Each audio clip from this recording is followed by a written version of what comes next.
창세기 23장 1절로 20절까지 말씀 가운데서 1절부터 4절까지 말씀을 한 절씩 교독하겠습니다. 제가 먼저 1절 말씀을 봉독합니다. 사라가 127세를 살았으니 이것이 곧 사라가 누린 횟수라. 사라가 가나안 땅 헤브론 곧 기랏 야르바에서 죽음에 아브라함이 들어가서 사라를 위하여 슬퍼하며 애통하다가 그 시신 앞에서 일어나 나아가서 해족속에게 말하여 이르되 나는 당신들 중에 나그네요 거류하는 자이니 당신들 중에서 내게 매장할 소유지를 주어 내가 나의 죽은 자를 내 앞에서 내어다가 장사하게 하시오. 아멘. 지난 설 명절에 아버님이 계시는 병천에 올라갔다가 화요일 날 내려오는데 날씨가 엄청 추웠습니다. 특별히 손자를 데리고 오는 길이어서 그래서 정말 이 추위에 어떡할까 하다가 제가 나름 기가 막힌 아이디어를 냈습니다. 그래서 내려오는 길에 점심을 먹어야 되는데 그것을 중간 지점인 대구에 그것도 백화점에 가서 먹자. 왜냐면 거기는 지하로 들어가면 바로 거기 백화점 식당가에서 먹으면 추위를 피할 수 있잖아요. 그래서 정말 그게 좋겠다. 또 식사도 휴게소 밥보다는 백화점 식당 밥이 더 나을 것 같아서 그래서 정말 손자를 생각하고 또 가족들에게 맛있는 걸 먹이고 싶은 저의 이 마음이 모아져서 기가 막힌 아이디어를 나름 냈습니다. 그런데 언제나 저의 아이디어가 그러하듯이 아이디어는 좋은데 꼭 예상치 못한 변수가 있어요. 그날도 그랬어요. 아이디어는 좋았는데 가봤더니 문제가 뭐냐? 백화점에 차들이 너무 많은 거예요. 주차장 들어가는데 얼마나 오래 걸리는지 몰라요. 그리고 식당가로 올라갔더니 사람이 너무 많은 거예요. 그래서 식당이 여러 개가 있는데 그런데 하여간 가장 짧은 게 30분 이상 기다려야 되고요. 어떤 건 1시간 반씩 기다려야 되는. 그러니까 메뉴를 고를 어떤 여유가 없어요. 그냥 무조건 제일 빨리 되는 걸 가서 먹을 수밖에 없는 아주 안타까운 상황이 되었습니다. 그래도 추위에 고생하지 않고 또 여하튼 기다려도 가족들과 함께 있었으니까 참 행복한 그런 시간을 가졌습니다. 자, 그런데 그때 제가 거기서 생각했던 것이 3년 전 생각이 나더라고요. 딱 3년이에요. 그 3년 전에 신천지 때문에 대구에서 코로나가 먼저 시작되면서 그야말로 대구는요, 그야말로 코호투 격리 상태의 도시가 들어갔잖아요. 완전 격리가 돼가지고 그래서 그 중에 어떤 정신 나간 정치가는 그런 말도 했습니다. 대구 봉쇄론 이런 말이 나올 정도로 너무너무 진짜 죽은 도시같이 되었던 그때 그 순간이 떠오르더라고요. 자, 그런데 그게 불과 3년 전인데 3년 만에 명절날 갔더니 이렇게 정말 너무 사람이 많아가지고 백화점에 그래서 정말 제가 이렇게 밥을 먹기도 힘든 상황이 되다니 이게 보통 너무 진짜 생각에 사람들의 생각이 너무 왔다 갔다 한다. 그리고 사람들의 시각이 너무 단견이다 하는 생각을 하지 않을 수가 없었습니다. 자, 그런데 그때 제가 기억나는 것이 뭐냐? 그 3년 전에 정말 대구에 대해서 어떤 칼럼을 봤는데 그게 정말 저를 감동시킨 것이 있었어요. 그것은 3월 중순쯤에 그 초토화된 대구를 어떤 기자가 방문한 거예요. 그리고 가서 그걸 돌아오면서 칼럼을 썼는데 그 중에서 그분이 그 중앙에 있는 어떤 그 공원에 갔을 때 그 광장에 갔는데 거기에서 사람들이 펜지꽃을 심고 있는 그것을 보면서 쓴 겁니다. 3월 중순 됐으니까 정말 그렇게 초토화된 도시지만 그러나 사람들이 나와서 펜지꽃을 광장 가득히 심고 있더라는 거예요. 그러면서 그들이 하고 있는 말을 기사가 그대로 옮겼는데 어쩔 깁니까? 운다고 해결될 일도 아니고 아무리 그래도 때 되면 꽃을 심어야지요. 그 이야기를 들으면서 기자는 부끄러워서 끼고 있던 비닐 장갑을 슬며시 벗어가지고 쓰레기통에 넣었다. 그런 이야기더라고요.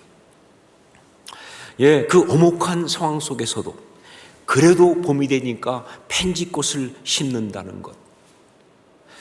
사실 이것은요, 다른 누구보다도 우리 신앙인들이 반드시 알아야 하고, 그리고 우리 신앙인들이 살아야 할 우리의 영적인 모습인 것입니다.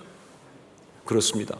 신앙인이 가장 아름답고 신앙인이 가장 능력이 있을 때는요, 모든 것이 잘 되고 어떤 일을 잘하고 성공했을 때, 그때가 아니에요. 이렇게 정말 절망적인 상황 속에 있지만 그 절망의 땅에 소망을 심을 때, 그때 그 모습이에요.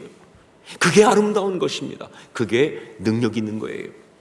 오늘 말씀에 나오는 언약의 삶을 산 사람 아브라함이 바로 그 모습을 보여주고 있습니다. 이게 신앙인이라고, 이게 언약의 사람이라고 이야기하면서 그 모습을 보여주고 있는 것이죠. 우리 1절, 2절 말씀을 함께 읽겠습니다.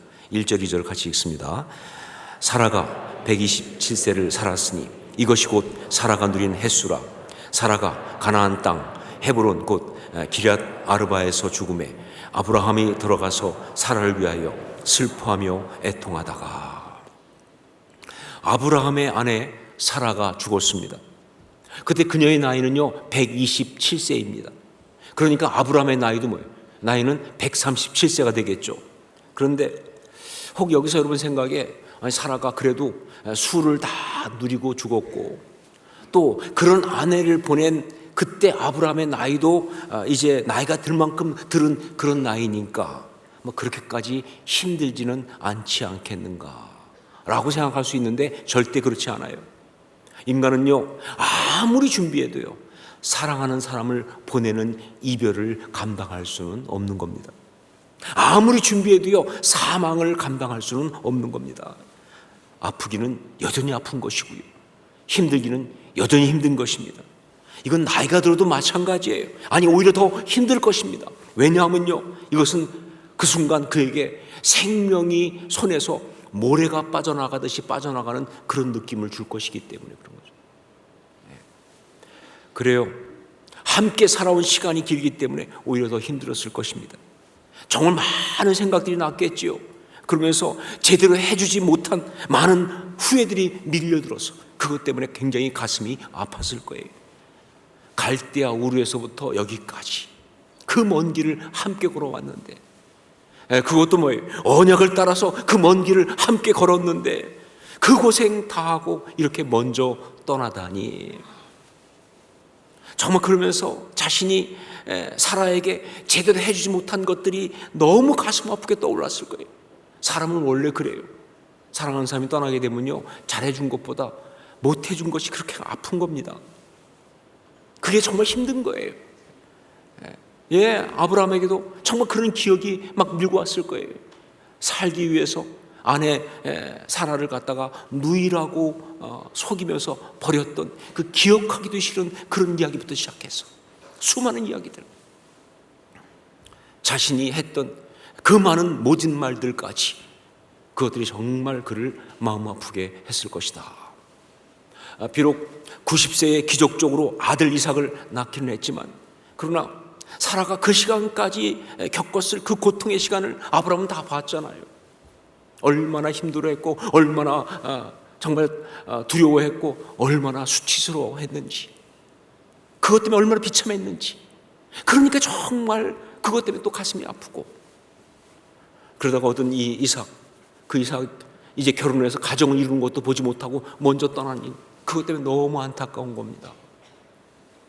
자, 그렇게 아내에 대한 미안함과 그리움으로 마음이 아픈데, 거기에다가 자신은 어떻습니까? 이제 나이 먹고 늙어서 홀로 남겨진 거 아닙니까? 그 처지까지 더해지면서 그야말로 아브라함의 마음은 절망 자체였을 것이다. 그냥 마음이 무너지는 그런 마음이었을 것이다. 자, 그런데 사실 여기서 더 아픈 것은, 더 힘든 것은 뭐냐? 현실이었습니다. 어떤 현실이냐? 그렇게 세상을 떠난 아내를 묻을 매장지조차도, 무덤조차도 없는 이 현실이. 아내를 묻어야 하는데 매장지가 없는 거예요. 이 현실이 얼마나 힘들었겠습니까? 정말 마음이 서럽고 남편으로서 그 마음이 무너지지 않을 수 없는 그런 상황에, 내가 지금까지 뭐하고 살았나? 정말 제대로 살기는 산 것인가? 하는 생각이 들지 않을 수가 없는 것이죠. 그러면서 어쩌면 하나님께 언약을 받고 살아왔던 그 모든 시간 전체에 대한 회의가 왔을지도 몰라요. 이거 정말 잘못된 거 아니냐? 이렇게 사는 것이 맞는 것인지. 요즘 중년과 노년의 많은 신앙인들이 바로 이런 식의 우울증과 그리고 영적 회의를 겪고 있지 않습니까? 그런 것이 아마 아브라함에게도 있었을 것이다. 여러분, 이것은요, 제가 괜히 그냥 추측하는 거 아닙니다. 성경이 정확히 그렇게 말하고 있기 때문에 제가 이렇게 말씀드리는 거예요. 자, 보세요. 성경이 뭐라고 표현하고 있는가? 성경은요, 사라가 죽었을 때 아브라함이 들어가서 사라를 위하여 슬퍼하며 애통하다가 라고 표현하고 있어요. 슬퍼하며 애통하다가 이렇게 표현하고 있어요. 여기서 슬퍼한다는 것은요, 사파드란 말인데 이 말은 울부짖다, 통곡하다 그런 말이에요. 애통하다 하는 것은요, 마카란 말인데 이것은요, 눈물 흘리다, 비탄에 빠지다 이런 의미예요. 그런데 이 둘은 사실은 굉장히 대조가 되는 어떤 그런 표현입니다. 사파들은요, 울음소리, 즉 청각적인 것을 말하고, 그리고 마카는요, 눈물 흘리는 모습, 즉 시각적인 표현입니다. 이렇게 대조가 되는 거예요. 그리고 사파들은요, 슬픔과 아픔을 겉으로 드러내는 것을 말하는 거고요. 그리고 바카는 그 슬픔을 안으로 삼키는 걸 말하는 거예요. 성경은요, 아브라함을 이야기하면서 아브라함의 그 마음을 표현하기 위해서 이 두 단어를 함께 쓰고 있습니다. 보통 두 단어를 함께 안 쓰거든요. 따로 쓰는데, 그런데 여기서는요, 이 두 단어를 다 사용하고 있어요. 무슨 얘기냐 하면요, 아브라함은 아내가 죽었으니까 그냥 형식적으로 곡하고 있는 거 아니에요. 그냥 남들이 그냥 아는 것처럼 그냥 적당히 그저 이렇게 슬퍼하는 그런 정도가 아니라는 거예요. 정말 너무나 슬프고 너무나 아프고 너무나 애절해서 울고 통곡하고 있다 그 말입니다. 그게 아브라함의 지금 마음이에요. 그것이 지금 아브라함이 겪고 있는 삶의 상황이에요. 여러분, 언약을 받은 사람이지만, 믿음의 주상이지만, 이 세상을 살아가는 실존으로서 아브라함도 이런 슬픔과 아픔을 경험했다고 하는 것은요, 그렇습니다. 우리 모두도 여기에서 예외일 수 없다, 그런 뜻이에요. 우리 모두도 여기에서 예외일 수 없다. 상황과 종류는 다를지 모르지만 이건 모든 인간에게 다 열려있는 고통이고 열려있는 슬픔이고 아픔이에요. 여러분, 이게 바로 인생입니다. 이게 우리가 살아가는 인생이에요. 자, 그런데 아브라함이 언약의 사람, 신앙의 사람이라는 것은요, 이런 고통과 아픔의 상황을 만나느냐 만나지 않느냐 여기에 달려있는 게 아니고요, 그가 정말 신앙의 사람, 언약의 사람이라는 것은요, 그런 상황을 겪게 되었을 때 그가 어떤 반응을 보이는가, 그것에 의해서 결정나는 거예요. 그런 상황을 만나느냐 안 만나느냐 그게 아니라 그런 상황을 겪게 되었을 때 그때 어떤 반응을 보이는가, 그것에 의해서 신앙인인지 아닌지가 결정난다 그 말입니다. 이것이 바로 오늘 말씀이 보여주고 있는 메시지죠. 이것이 우리 오늘 들어야 될 메시지죠. 우리 3절 말씀을 함께 읽겠습니다. 3절 같이 읽습니다. 그 시신 앞에서 일어나 나아가서 해쪽 속에게 말하여 이르되.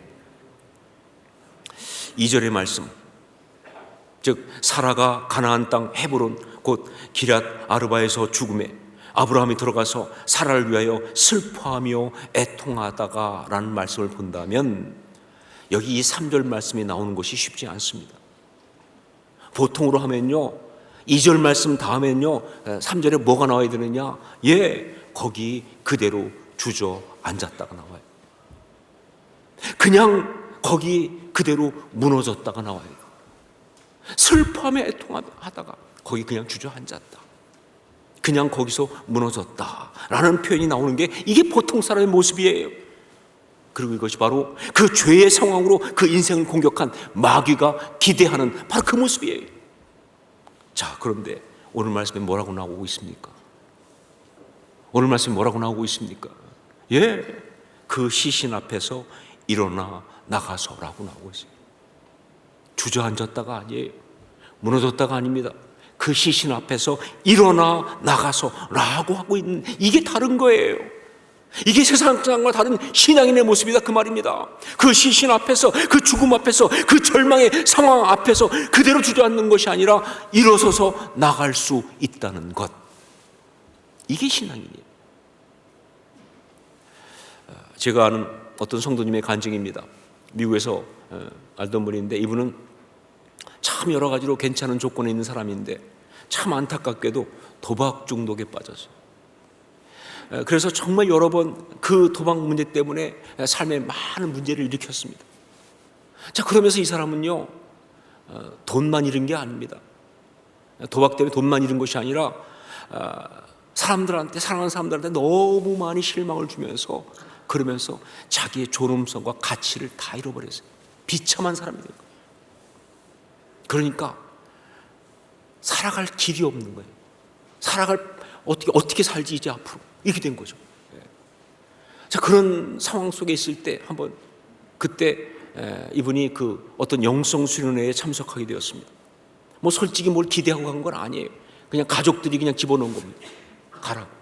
그러니까 가서 사실 있으면서도 뭘 은혜를 받겠다 이런 것이 아니라 그냥 어떻게 내가 이 삶을 끝낼까, 살아갈 자신이 없으니까 그냥 이 삶을 그냥 어떻게 끝내고 싶은데 어떻게 끝낼까, 이 생각만 하면서 가서 참석하고 앉아있던 거예요. 자, 그런데 거기에서 한 찬양이 그를 살렸습니다. 그것이 바로 예수의 이름으로 나는 일어서리라 라는 찬양이었어요. 그러고 주저앉아 있는데 찬양이 나오는데, 예수의 이름으로 나는 일어서리라, 이 찬양이 나오는데, 그때 자기한테 주님께서 이렇게 말씀하시더라는 거예요. 왜 너 그렇게 주저앉아 있느냐, 일어서라 라고 말씀하시더라고요. 너 왜 그렇게 주저앉아 있느냐, 일어서라. 그때 자기가 정말 그 말씀 들으면서 벌떡 일어났다는 거예요, 진짜로. 그래서 정말 악을 쓰시 선포하면서 그 찬양을 불렀다는 거예요. 예수 이름으로 나는 일어서리라. 주가 주신 능력으로 일어설 것이다. 원수가 다가와도 쓰러지지 않을 것이다. 주가 주신 능력으로 일어서리. 그렇습니다. 신앙은 바로 이렇게 그 시신 앞에서 일어서서 나가는 것, 이게 바로 신앙입니다. 믿음의 조상 언약의 사람 아브라함은 바로 그렇게 그 사망의 상황 가운데 일어서서 그 사망의 상황과 마주하면서 사망이 원하는 방향이 아닌 다른 방향으로 그렇게 나아갔다는 거예요. 놀라운 건 뭐냐면요, 바로 그 순간부터 그 순간 죄의 역사는 끝났어요. 그 순간 죄의 역사는 끝나고요, 바로 그때부터 하나님의 이야기가 쓰여지기 시작하는 거예요. 이게 역사죠. 이게 진짜 신앙이죠. 자, 보세요. 그 뒤에 어떤 일이 일어났는지. 아브라함은 아내 사라를 장사하기 위해서 매장지를 구하러 갑니다. 해족속한테 가서 이제 이야기를 하는데, 해족속들이 먼저 아브라함한테 아내를 매장할 수 있는 매장지를 주겠다고, 매장지를 그냥 쓰도록 해주겠다고 그렇게 제안을 합니다. 여러분, 이거 유혹입니다. 이거 유혹이에요. 왜냐하면요, 당장 볼 때는 굉장한 호의고, 당장 볼 때는 이게 맞는 것 같지만, 지금 아브라함한테 중요한 것은요, 아내의 매장지를 구하는 게 아니었거든요. 그가 일어서는 순간 그 심령 속에 주신 것은요, 매장지를 구하는 게 아니에요. 그러니까 만약에 그 제안을 받아들여서 그냥 그 매장지를 받아서 그 아내를 거기에 장사하게 되면요, 아내를 매장하는 그 일은 해결될지 모르지만, 그때부터 자기의 인생과 아내의 인생과 자기의 자손들의 인생은요, 그렇습니다. 그냥 여전히 그 땅의 떠돌이 나그네로 끝나고 마는 거예요. 하나님 주신 마음은 다른 거예요. 하나님 주신 마음은 다른 게 있었던 거예요. 그래서 아브라함은 거절하면서 해쪽 속 에브론에게 막벨라 굴과 그 인근의 땅을 구입하겠다고 제안을 합니다. 그랬더니 역시 그 에브론 역시 와서 처음에는 그냥 주겠다고 그래요. 여러분, 이 마귀가, 이 세상이 절대 그렇게 쉽게 단련하지 않잖아요. 계속 던져보잖아요, 그렇죠? 그냥 주겠다. 해본 말이죠. 절대로 그거에 따라서 그런가 보다 이렇게 은혜를 주다니. 여러분, 제가 분명히 말하지만 세상은 절대로 우리에게 은혜를 베풀지 않습니다. 어떤 경우에도 은혜는 하나님만 주시는 겁니다. 세상은 은혜를 베풀지 않아요, 우리한테. 그건 당하는 거예요. 자, 그래서 아브라함이 한사코 거절하면서 돈을 지불하겠다라고 얘기하니까 이 에브론이 마치 선심을 쓰는 것처럼 하면서 은 400세겔을 요구하는데, 사실 이것은요, 모든 학자들이 본 것처럼 이거는 성경에 나오는 가장 심한 바가지예요. 땅값을 그 변두리 땅을 은 400에 파는 것은, 이건 물론 기준이 없기 때문에 정확히 알 수 없지만 이건 진짜 바가지예요. 여러분, 아라우나의 타작마당 성전터가 얼마예요? 50이었어요, 은 50.